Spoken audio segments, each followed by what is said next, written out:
Malegaon camp महाविद्यालय परिसरात विद्यार्थ्यांच्या रस्ता सुरक्षिततेबाबत उपाययोजना करावी। बातमी मालेगाव इथून।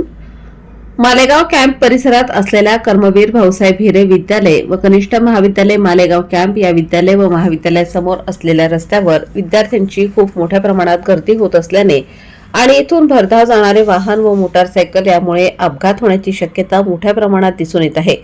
या शाळेसमोर विद्यार्थ्यांना जाण्यासाठी अडचण होतात। वाहन भरधाव वेगाने जातात, तिथे डिवायडरची गरज आहे किंवा रस्ता ओलांडण्यासाठी भुयारी मार्ग तयार करावे व होणारा अनर्थ टाळावा।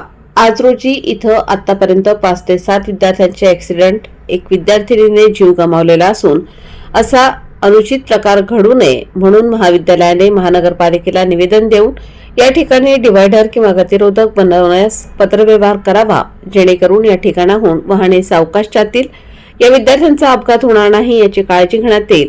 या ठिकाणी लक्षवेधी सूचनेचे आमचे प्रतिनिधी गोपाळ सोनवणे यांनी या गोष्टीची दखल घेत प्रशासनाला व महानगरपालिकेला व विद्यालय प्रशासनाला लक्षात आणून देण्याचे कर्तव्य बजावले असून या ठिकाणी वरील उपाययोजना लवकरात लवकर करण्यात यावी अशी विनंती करण्यात येत आहे। वृत्तसंकलन गोपाळ सोनवणे, मालेगाव शहर प्रतिनिधी।